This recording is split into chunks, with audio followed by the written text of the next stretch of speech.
mare, grabe na pala yung itsura ng kuko niya, no? Talagang sobrang damage na.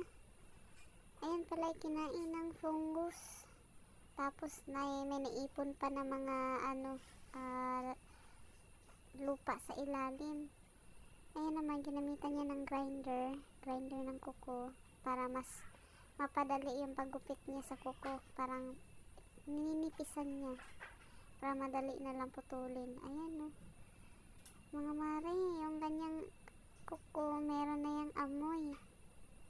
Lalo na yung mga nakatago dyan sa ilalim na nangingitim, na parang madumi, parang dumi. Yan po ay may amoy. Hindi talaga maiwasan yan pag nagkaroon ng nail fungus yung inyong mga paa. Lalo pag matagal lang hindi naparinisan. Sa mga nagpipedicure dyan, alam nila yung amoy niyan. Minsan pa nga may iba dyan na yung dinadapuan ng langaw.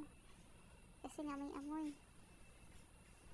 Ang kagandahan lang din talaga sa kanila, may mga gamit sila na mas mapabilis yung trabaho. Tulad niyan, ginamitan niya ng grinder. Ayan, o. Ginagrind niya yung mga nail fungus para mapabilis yung trabaho niya. Ninipis na yung kuko, mabilis lang gupitin. Kadalasan lang din naman mga treatment dito sa mga ganito, yung may mga nail fungus. Kailangan lang yan gupitin. Isasaid talaga hanggang doon sa may bago ng laman. Doon na sa may pinaka fresh na laman. Doon mo siya hanggang gupitin para umayos yung kuko mo. Kailangan yan pudpurin para gumaling yung fungus, kasi pag hindi pinudpud yan, babalik at babalik pa rin yung fungus. Katulad niya, no? Talagang ginupit niya, tapos sinabayan pa ng grinder. Pag mga may fungus kasi na kuko, medyo kumakapal yan dahil dun sa fungus. Kaya kailangan siyang manipisan para hindi mahirapan magupit, katulad na ng paggupit sa nipper. Mas mapabilis yung trabaho. Ang dami, no? Pati dry skin, marami. Ingrown at dry skin magkasama na.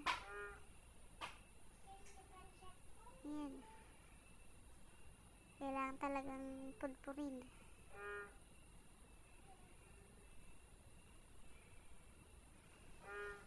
Kita na nga yung sa ilalim, yung pinakapagitan ng laman sa kuko, kasi pinudpud niya. Ayan, grinder niya ulit kasi medyo makapal pa. Kailangan yan maputol hanggang doon sa fresh na, fresh na kuko,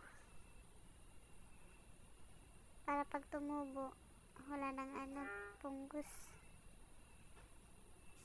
Ayan, sayang yung kuko niya, no?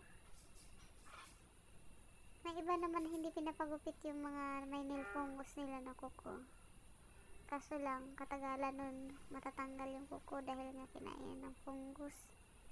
Ayaw kasi nila masira yung shape ng kuko, kaya hindi nila pinapagupit. Pero pag ako may fungus sa kuko, naku, ipapagupit ko yan. Ipapaubos ko para gumaling. Ayan na, nawala na yung fungus. Said na said